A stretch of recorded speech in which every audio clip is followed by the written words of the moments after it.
B N ಟಿವಿಗೆ ಸ್ವಾಗತ. ವೀಕ್ಷಕರೇ, ಲಕ್ಷ್ಮೀ ಭಾರಮ್ಮ ಧಾರಾವಾಹಿಯಲ್ಲಿ ಮಹಾದೇವನ ಕೈಯಲ್ಲಿದ್ದ ಕ್ಯಾಮೆರಾ ಈಗ ಲಕ್ಷ್ಮಿ ಕೈ ಸೇರಿದೆ. ಅತ್ತೆ ಕಾವೇರಿ ಹೇಳಿದಂತೆ ಕೀರ್ತಿ ಎಲ್ಲಿಯೂ ಓಡಿ ಹೋಗಿರಲಿಲ್ಲ, ಬೆಟ್ಟದ ಮೇಲೆ ಇದ್ದಳು ಅಂತ ಲಕ್ಷ್ಮಿಗೆ ಗೊತ್ತಾಗಿದೆ. ಇದನ್ನೇ ಅವಳು ಮನೆಯವರ ಮುಂದೆ ಹೇಳಲು ಪ್ಲಾನ್ ಅನ್ನ ಮಾಡಿದಳು. ಸತ್ಯ ಎಲ್ಲರಿಗೂ ಗೊತ್ತಾಗಬೇಕು, ಸತ್ಯ ಹೇಳಬೇಕು. ಇಷ್ಟು ದಿನ ಮುಸುಕು ಹಾಕಿಕೊಂಡು ನಾಟಕ ಮಾಡಿದ್ದು ಸಾಕು.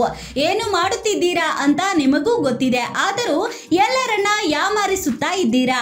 ನಾನು ಏನು ಹೇಳುತ್ತಿದ್ದೀನಿ ಅಂತ ಅತ್ತೆಗೆ ಗೊತ್ತಿದೆ, ಆದರೆ ಎಲ್ಲರೆದುರು ಸತ್ಯ ಹೇಳಲು ಅವರಿಗೆ ಬಿಗುಮಾನ ಎಂದು ಲಕ್ಷ್ಮಿ ಮನೆಯವರ ಮುಂದೆ ಹೇಳಿದ್ದಾರೆ. ಕೀರ್ತಿ ಏನಾದಳು, ಹೇಗೆ ಸತ್ತರು ಅಂತ ತಲೆ ಕೆಡಿಸಿಕೊಂಡು ಹುಡುಕುತ್ತಾ ಇದ್ದೆವು. ಕೀರ್ತಿ ಆ ಸ್ಥಿತಿಗೆ ಬರಲು ಸಾಯಲು ಅತ್ತೆಯೇ ಕಾರಣ. ಸಾಕ್ಷಿ ಸಮೇತ ನಾನು ಇಂದು ಸತ್ಯ ಹೇಳುತ್ತಿದ್ದೇನೆ ಎಂದು ಲಕ್ಷ್ಮಿ ಹೇಳಿದ್ದಾರೆ. ಮಹಾದೇವ ಕೊಟ್ಟ ಕ್ಯಾಮೆರಾವನ್ನ ಲಕ್ಷ್ಮಿ ಪ್ಲೇ ಮಾಡಿದಳು, ಆದರೆ ಆ ವಿಡಿಯೋದಲ್ಲಿ ಬೆಟ್ಟದ ಮೇಲೆ ರೆಕಾರ್ಡ್ ಇದ್ದ ವಿಡಿಯೋ ಪ್ಲೇ ಆಗಿಲ್ಲ. ಹೌದು, ಕೀರ್ತಿ ಸಾಯುವ ದಿನ ಬೆಟ್ಟದ ಮೇಲೆ ಹಿಡನ್ ಕ್ಯಾಮೆರಾವನ್ನ ಇಟ್ಟಿದ್ದಳು. ಅಂದು ಕೀರ್ತಿ ಮುಂದೆ ಕಾವೇರಿ ಹೇಳಿದ ಎಲ್ಲ ಸತ್ಯವೂ ರೆಕಾರ್ಡ್ ಆಗಿತ್ತು. ಕೊನೆ ಗಳಿಗೆಯಲ್ಲಿ ಕ್ಯಾಮೆರಾ ಇಟ್ಟಿದ್ದು ಕಾವೇರಿಗೆ ಗೊತ್ತಾಗಿತ್ತು.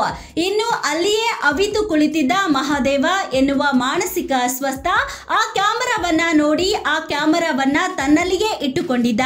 ಅವನು ನಂತರ ಅದನ್ನ ಲಕ್ಷ್ಮಿಗೆ ಕೊಟ್ಟಿದ್ದ. ಆ ಕ್ಯಾಮೆರಾದಲ್ಲಿರುವ ವಿಡಿಯೋವನ್ನ ಲಕ್ಷ್ಮಿ ನೋಡಿದಳು. ಹೀಗಾಗಿ ಅವಳು ಎಲ್ಲರೆದುರು ಸತ್ಯವನ್ನ ಹೇಳಿದಳು. ಆದರೆ ಈಗ ಅಸಲಿ ವಿಡಿಯೋ ಅಲ್ಲಿ ಇಲ್ಲವೇ ಇಲ್ಲ. ಆ ವಿಡಿಯೋ ಎಲ್ಲಿ ಅಂತ ಲಕ್ಷ್ಮಿ ಕಾವೇರಿಯನ್ನ ಕೇಳಿದ್ದಾಳೆ. ಆದರೆ ಕಾವೇರಿ ಮತ್ತೊಂದು ನಾಟಕ ಶುರು ಮಾಡಿದ್ದಾಳೆ. ಈಗ ಲಕ್ಷ್ಮಿ ಪಿತ್ತ ನೆತ್ತಿಗೇರಿದೆ. ಹೀಗಾಗಿ ಇವಳು ಅಡುಗೆ ಮನೆಗೆ ಹೋಗಿ ಚಾಕುವನ್ನ ತೆಗೆದುಕೊಂಡು ಕಾವೇರಿ ಕುತ್ತಿಗೆಗೆ ಚಾಕುವನ್ನ ಇಟ್ಟು ಸತ್ಯ ಹೇಳಿ, ಇಲ್ಲ ಅಂದರೆ ಸಾಯಿಸುತ್ತೇನೆ ಅಂತ ಧಮ್ಕಿ ಹಾಕಿದ್ದಾಳೆ. ಲಕ್ಷ್ಮಿ ವರ್ತನೆ ನೋಡಿ ಮನೆಯವರೆಲ್ಲರೂ ಶಾಕ್ ಆಗಿ ಬಿಟ್ಟಿದ್ದಾರೆ. ಲಕ್ಷ್ಮಿ ಈಗ ಕಾವೇರಿಯ ಬಾಯಿಯಿಂದ ಸತ್ಯವನ್ನ ಬಾಯಿ ಬಿಡಿಸುತ್ತಾಳ ಅಥವಾ ಮನೆಯವರೆಲ್ಲರೂ ಲಕ್ಷ್ಮಿಯನ್ನ ಹುಚ್ಚಿ ಅಂತ ಪರಿಗಣಿಸ್ತಾರ ಅಂತ ಕಾದು ನೋಡಬೇಕಿದೆ. ಕೀರ್ತಿ ಕೊಲೆ ನಡೆದು ಇಷ್ಟು ವರ್ಷವಾದರೂ ಕಾವೇರಿಯೇ ಇದಕ್ಕೆಲ್ಲ ಕಾರಣ ಅಂತ ಯಾರಿಗೂ ಗೊತ್ತಾಗಿಲ್ಲ.